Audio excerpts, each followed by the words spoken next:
नमस्कार दोस्तों, आप सबका आपके अपने यूट्यूब चैनल रोज़गार जंक्शन पे स्वागत है। उम्मीद है आप सभी का स्वास्थ्य काफ़ी अच्छा होगा और आप काफ़ी अच्छे से तैयारियां कर रहे होंगे।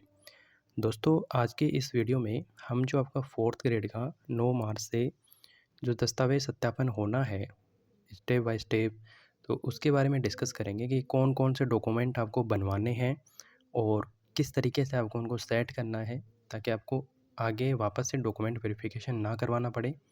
क्योंकि जब आप ये जो आपके हर एक चरण के अंदर डॉक्यूमेंट वेरिफिकेशन होगा और ये मंडल स्तर पे होगा, तो अगर आपका जैसे कि आपका पहला चरण के अंदर डॉक्यूमेंट वेरिफिकेशन है और आपके डॉक्यूमेंट के अंदर कुछ भी त्रुटि वगैरह है, तो फिर से आपको मौका दिया जाएगा और आपका जो लास्ट में चरण है उसमें वापस से डॉक्यूमेंट वेरिफिकेशन आपको करवाना पड़ेगा।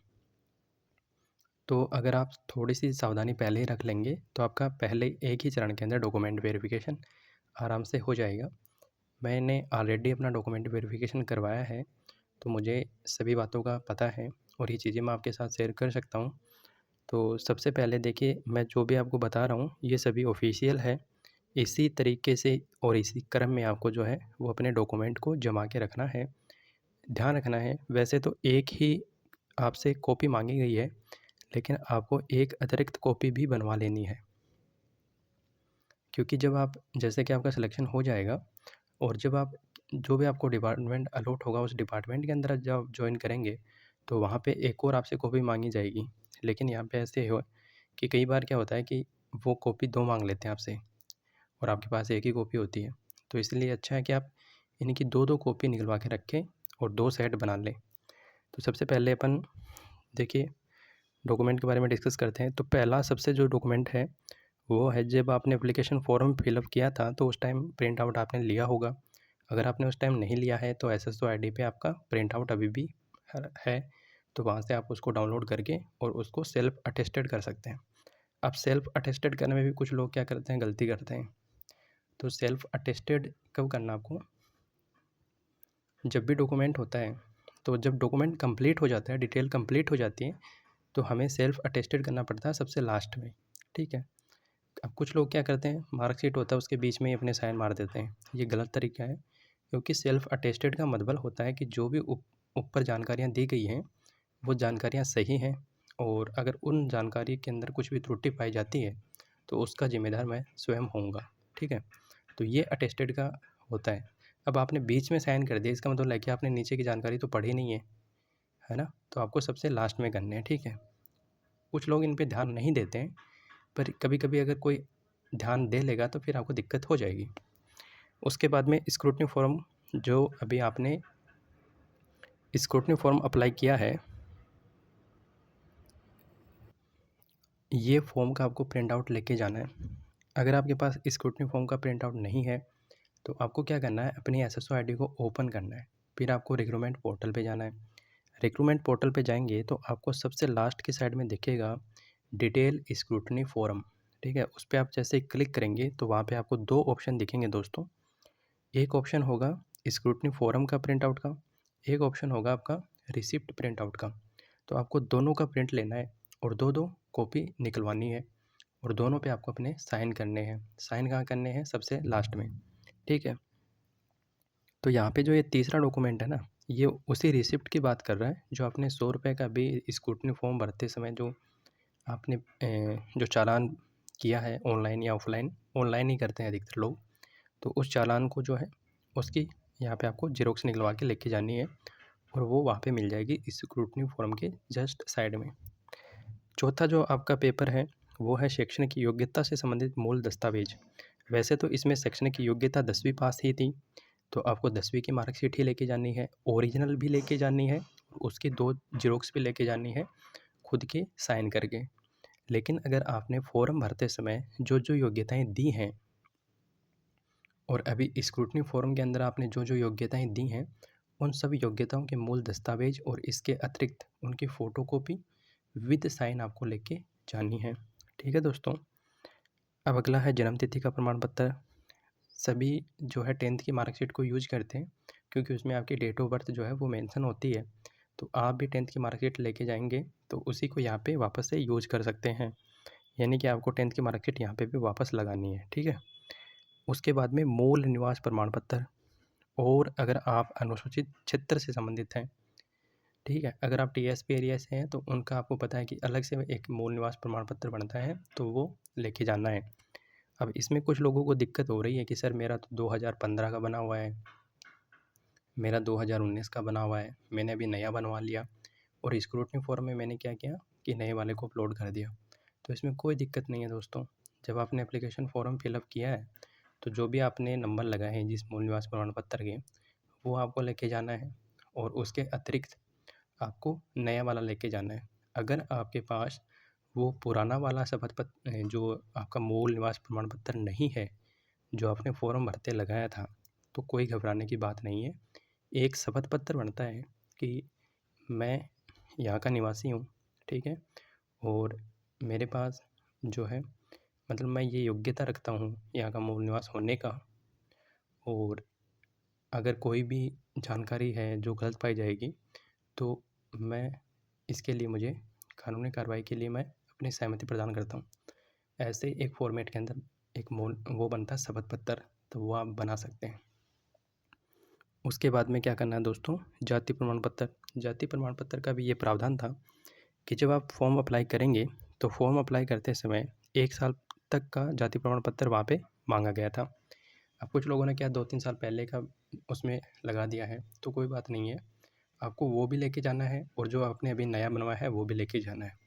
अगर आपका जाति प्रमाण पत्र बहुत पुराना है, जैसे कि 5-6 साल पुराना है, तो आपको एक शपथ पत्र तैयार करवाना पड़ेगा। और ये शपथ पत्र क्या है? ये शपथ पत्र वही है जो आपने अभी स्क्रूटनी फॉर्म के अंदर डाला है।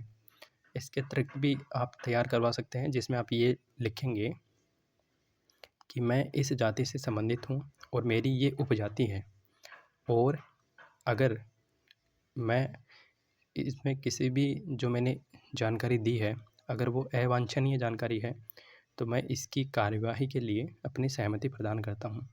यानी कोई भी अगर कोई जानकारी आप दे रहे हो और अगर वो गलत पाई जाएगी, तो आपको नौकरी से हटाने का आप उसमें सहमति देंगे, बस इतना सा लिखना है, ठीक है। इसके बाद में कुछ अन्य डॉक्यूमेंट हैं। अब वो अन्य डॉक्यूमेंट कौन कौन से हैं, जैसे कि अगर आप विधवा कैटेगरी से हैं तो आपको अपना पति का मृत्यु प्रमाण पत्र लेके जाना पड़ेगा, ठीक है। इसके अतिरिक्त अगर आप डाइवोर्स कैटेगरी से हैं तो आपको डाइवोर्स का सर्टिफिकेट लेके जाना है।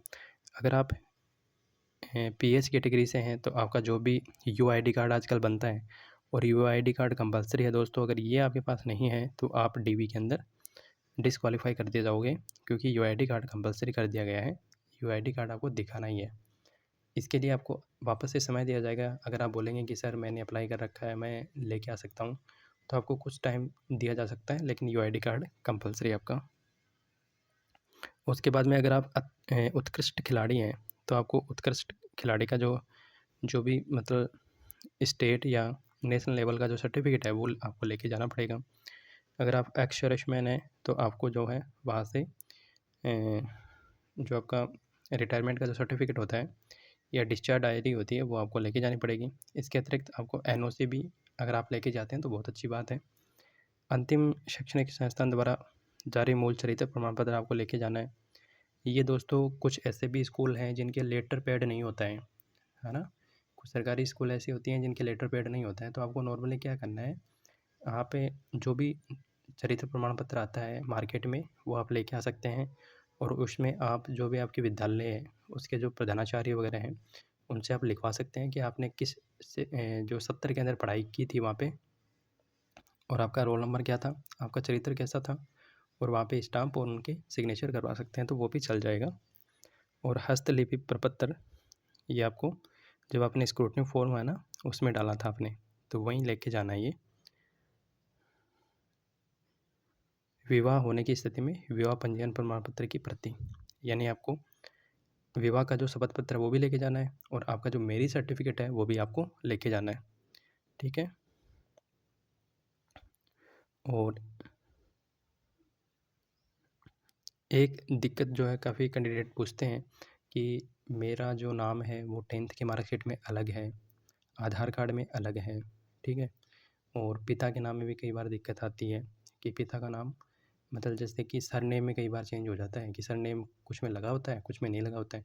तो उसके लिए आपको एक शपथ पत्र बनवाना है। जैसे कि किसी के पिता का नाम है राजेश, और ठीक है, अब उसने क्या किया कि 10th की मार्कशीट में तो लिखवा रखा है राजेश, आधार कार्ड में लिखवा रखा है राजेश कुमार, और अब उसने फॉर्म भरा तब भी राजेश कुमार कर दिया। तो आपको एक शपथ पत्र बनवाना है कि ये जो उपरोक्त व्यक्ति है राजेश और राजेश कुमार, ये एक ही व्यक्ति है। ठीक है, ये एक शपथ पत्र आपको तैयार करवाना है। स्टाम्प वेंडर जो भी होते हैं, आप अपनी समस्या वहाँ पे जाके बताओगे तो आपको दे देंगे।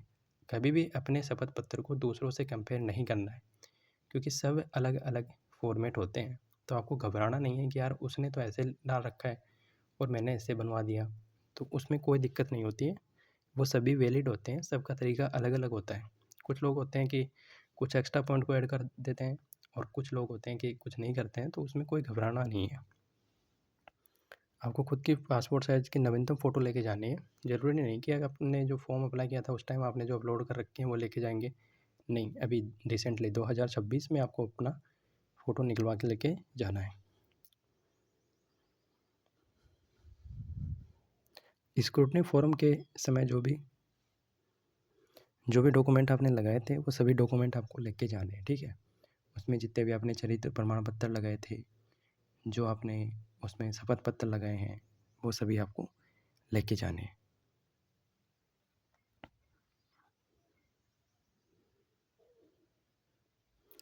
और एक ही ये चीज़ है कि आपको पूर्व अच्छे से पढ़ लेना है उसको, विज्ञापन को, और आप उसके अकॉर्डिंग योग्यताएं निर्धारित तो करते हैं कि नहीं करते हैं। अब कुछ लोग जैसे कि इसमें तो बहुत ही ऐसे कम होगा, कुछ लोग क्या होता है कि जैसे उनकी क्वालिफ़िकेशन कंप्लीट नहीं होती है, फिर वो जाते हैं दस्तावेज़ वेरिफ़िकेशन करवाने, तो उसमें कोई फ़ायदा है नहीं दोस्तों। और यहाँ पे देखिए, यहाँ पे लिखा हुआ है,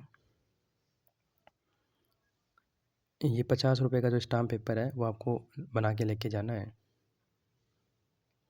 और ये जो है आपका इसकी वेबसाइट पे आपको मिल जाएगा। ठीक है, और एक चीज़ है यहाँ पे ये डाली गई है कि अगर कोई अभ्यर्थी है और वो दस्तावेज सत्यापन के अंदर भाग नहीं लेता है, जैसे कि आपके 7 चरण अभी होने वाले हैं, 7 चरणों में भी कोई भाग नहीं लेता है, तो घबराने की कोई ज़रूरत नहीं है। उसको एक और मौका दिया जाता है, नोटिफिकेशन जारी किया जाता है, उसकी ईमेल पे भी भेजा जाता है, उसका जो नंबर है उस नंबर पे भी उसको इन्फॉर्म किया जाता है।